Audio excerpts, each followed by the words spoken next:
নমস্কাৰ সকলোকে পোনপ্ৰথমে শিৱৰাত্ৰিৰ হিয়া ভৰা শুভেচ্ছা জনালোঁ। আমাৰ ঘৰতে এটি শিৱ মন্দিৰ আছে আৰু আজি আমি সৰুকৈ শিৱ পূজা এভাগ পাতিম। তাৰ বাবে সকলোৱে যোগাৰ কৰি আছে। লগতে মায়ে মাহ প্ৰসাদৰ কাৰণে বুট মগুবোৰ বাছি আছে আৰু মায়ে ক'লে যে প্ৰসাদত চাউল দিব লাগে, তো চাউল দুমুঠি লৈ আহ। ময়ো চাউল দুমুঠি লৈ গৈ প্ৰসাদত দিলোঁগৈ। আৰু এয়া আমাৰ শিৱ মন্দিৰ ভাগ মায়ে ধুনীয়াকৈ পৰিষ্কাৰ কৰি মুচি কৰি থৈছে। আৰু মই ৰাতিপুৱা ভাগৰ চাকিগছ জ্বলাব আহিলোঁ। ধুনীয়াকৈ চাকিগছ জ্বলাই আশীৰ্বাদ ল'লোঁ আৰু প্ৰাৰ্থনাও কৰিলোঁ।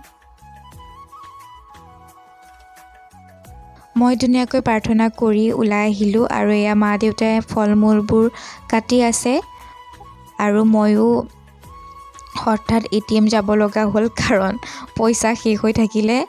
আৰু এয়া মা দেউতাই মন্দিৰটো ধুনীয়াকৈ নতুন ফটো মালাৰে সজাই আছে।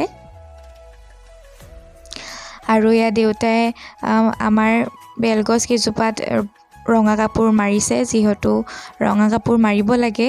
আৰু ওচৰৰ বৌ দুজনী আৰু মই মিলি খিচিৰিৰ বাবে পাচলিখিনি কাটিলোঁ। আৰু দেউতাই মেইন ৰাতি পূজা ভাগৰ কাৰণে এতিয়াৰ পৰা যোগাৰ কৰি থৈ দিছে, কাৰণ তেতিয়াহে ৰাতিলৈ সময়মতে সকলোবোৰ হ'ব। আৰু মায়ে মিঠৈৰ বাবে পিঠাগুড়িবোৰ ভাজি আছে আৰু ওচৰৰ বৰমাজনীয়ে ক্ষীৰ বনাই আছে। মানে এই বৰমাজনীয়ে ক্ষীৰ বহুত বেছি ধুনীয়া বনায়। আৰু মা আৰু মই মিঠৈবোৰ বনোৱা প্ৰায় শেষেই হৈছে আৰু মই বাৰু মিঠৈ এবাৰ ফাৰ্ষ্ট টাইম বনাইছোঁ। সন্ধিয়া লাগি আহিছে আৰু এয়া মা আৰু দেউতাই মিলি ধুনীয়াকৈ চাকি বন্তি জ্বলালে। ৰাতি পূজা ভাগৰ বাবে আৰম্ভ হ'ব আৰু আমিও ধুনীয়াকৈ চাকি বন্তি জ্বলাইছোঁ। এজন দুজনকৈ ভকতো আহিছে।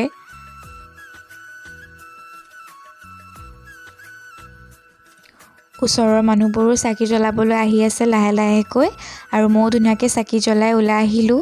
আৰু এয়া আমাৰ খিচিৰিৰ বাবে যোগাৰ কৰি থকা হৈছে, কিন্তু মই খিচিৰি খোৱা ভিডিঅ', প্ৰসাদ লোৱা ভিডিঅ' কৰিব পাহৰি থাকিলোঁ।